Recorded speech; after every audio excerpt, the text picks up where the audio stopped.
Hello everyone, my name is Jasmine Escabugatan, your student nurse from BSN 11I. And for today's video, I will be performing the thorax assessment return demonstration. So prior to conduct the procedure, first I'm gonna have to review my client's previous medical record if available, which is done to identify the patient's instances of heart.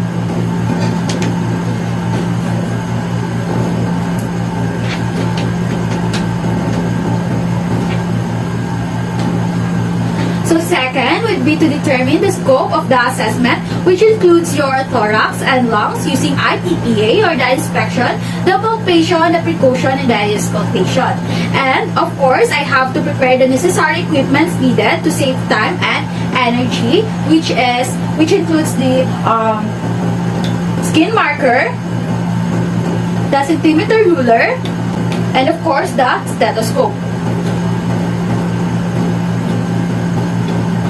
So, the third thing that I'm gonna do is to perform the hand washing to protect my patients and myself from infection and cross-contamination.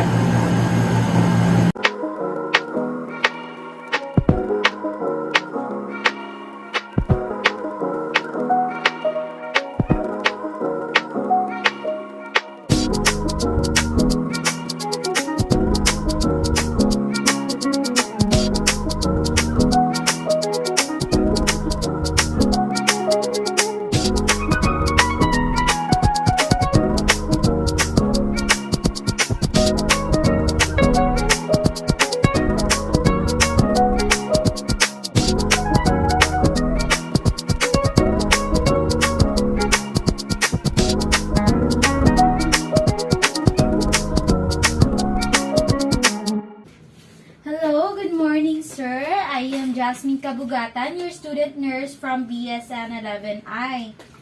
So, for verification, sir, can you kindly show to me your patient's log? Can you kindly state to me your full name, your age, and your birth date? My name is Dashan Aziz Kabugatan. I'm 20 years old. I was born on February 2, 2002. Alright, so how would you like me to call you, sir? Nash. Alright, Sir Nash, what language do you prefer me to use? English. Okay, so today, sir, I'll be doing a thorax assessment. So this is necessary for us to know if you have any problem in your lungs, which means that I need to ask you to stand up, to sit down, to take off your shirt, and of course, to palpate or touch your upper extremities. Would that be alright with you? Oh yeah. Alright, so before that, I have to ask you a few questions to your related to your medical history and of course your current lifestyle. Would that be okay? Okay. Okay, so do you have any questions, clarifications before we begin? Nothing. Alright, so will it be alright if I close the door so no one from outside will able to disturb you while we're doing our assessment? Yeah, sure.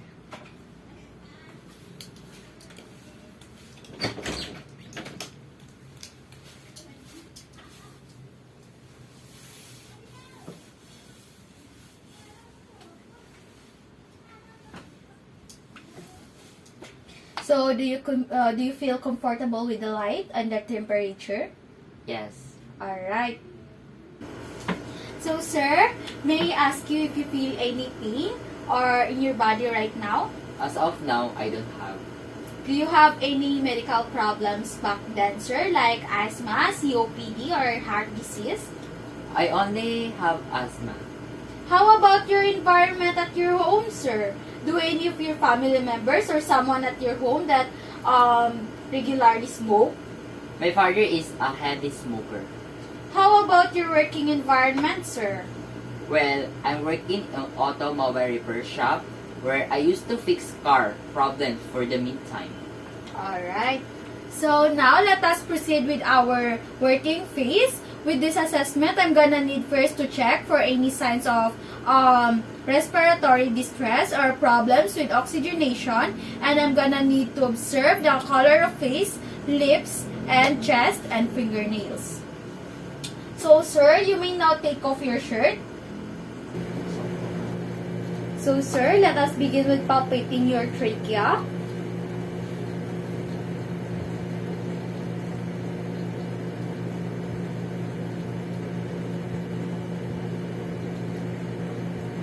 Alright. So, can I see your fingernails, sir? Can you do this for me, sir? Like this?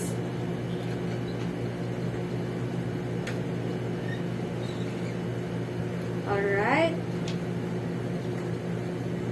So, now I'm going to check for your respiratory distress, sir. Can I see your... So, sir, do you have a difficulty in breathing, sir? Sometimes. Alright.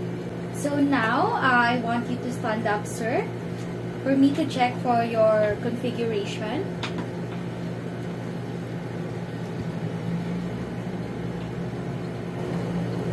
So, what are we observing here is the position of the scapulae, the shape, and the configuration of the chest wall. So, sir, Sir Nash, I want you to bend for me. Okay, so what are we observing here is we are observing for any deviations or abnormal curvatures of the spine which you don't have. Thank you, sir. You may now stand and you may now sit down. So now let us proceed with palpating the posterior thorax of my patient. So first, I'm gonna assess for the temperature and the integrity of the chest skin.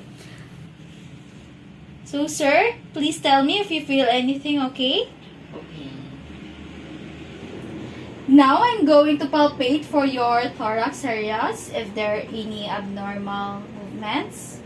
So the next thing that I'm gonna do is to place my both palm over the lower thorax here, and of course ask the client to take a deep breath while doing the procedure. So Sir Nash, can you inhale and exhale deeply for me, sir? Again, sir. Again. Alright. So now I'm going to palpate for your tactile firmitude, and I'm gonna need to place my palmar surfaces of my fingertips starting near the apex of the lung. So Sir Nash, I wanted you to count 1, 2, 3 whenever you feel my hand touching your back, okay? Okay. 1, 2, 3. 1, 2, 3. 1, 2, 3. 1, 2, 3. 1, 2, 3. Okay, Sir Nash, I need you to cross your arms over your shoulder. And I want you to bend your head forward a little. Alright. So, I'm going to percuss for your posterior thorax.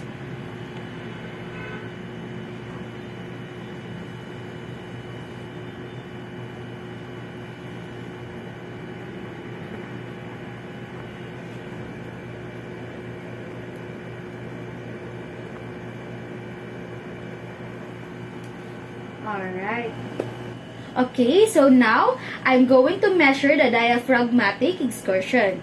So, Sir Nash, I want you to exhale and hold it.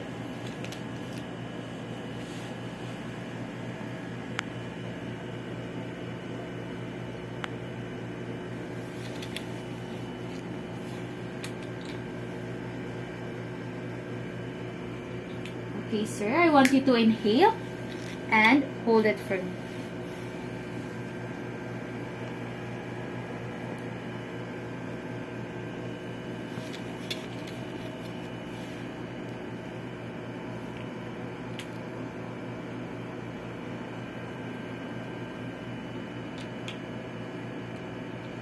Alright, so now we will repeat the process on the other side.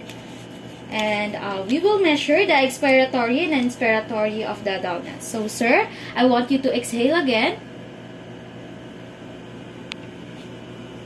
I want you to exhale and hold it, sir. Alright?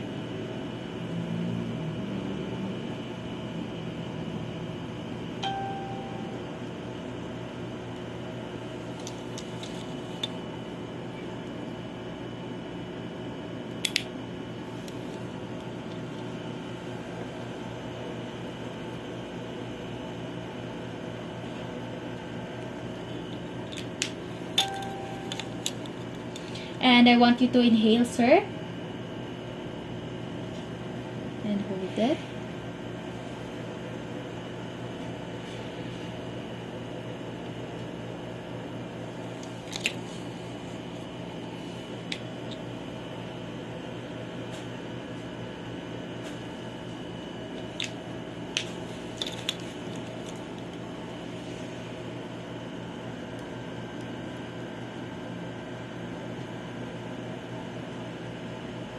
Alright.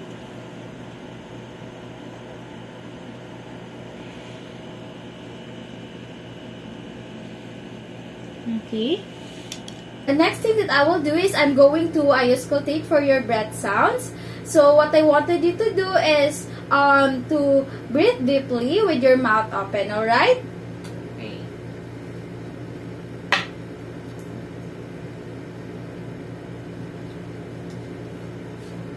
Okay.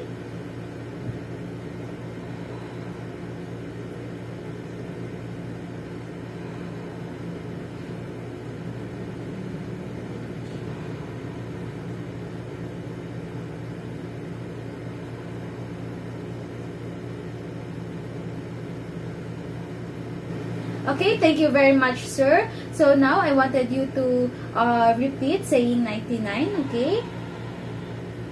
99, 99, 99, 99, 99, 99. Alright, so next is I wanted you to repeat saying E, E, E. Okay. E, E, E. E, E, E. E, E, E. E, E, E. E, E, E. E, E, E. Alright, so next, sir, is I want you to whisper saying 1, 2, 3.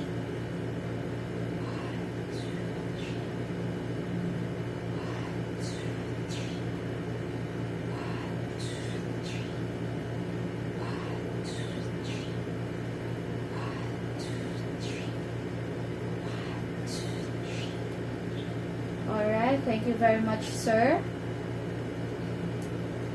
So, the next thing that I'm gonna do is to inspect the patient's breathing pattern and coastal angle and palpate its anterior thorax. So, sir, I wanted you to lie down to the bed.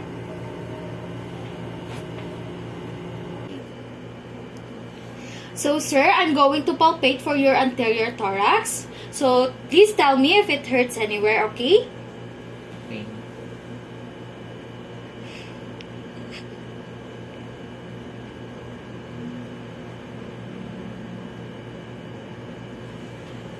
So, Sir Nash, what I wanted you to do next is I wanted you to inhale and exhale deeply, okay? Okay.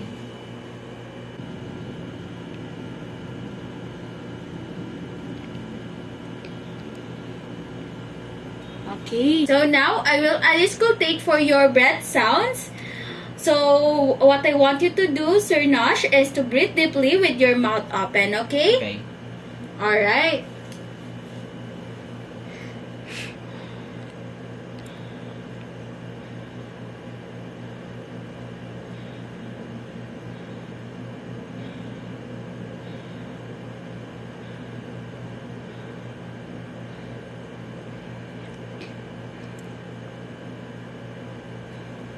Okay.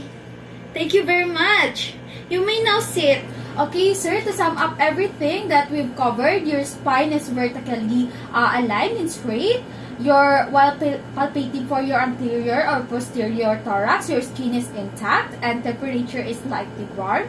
No tenderness or massage. While listening to your breath sounds, it sounds crackling when you inhale. Your breathing patterns is quite plasmatic and fast at 24 breaths per minute. So, sir, for further reminder, I want you to drink warm beverage, take a steamy bath, and use a humidifier to help you open your airways. And will ease your breathing. And also, it is much better for you to stay away from polluted air or anything that will worsen your cough. Do you have any questions, clarifications that do you want me to address? Nothing. So, thank you very much, sir, for cooperating.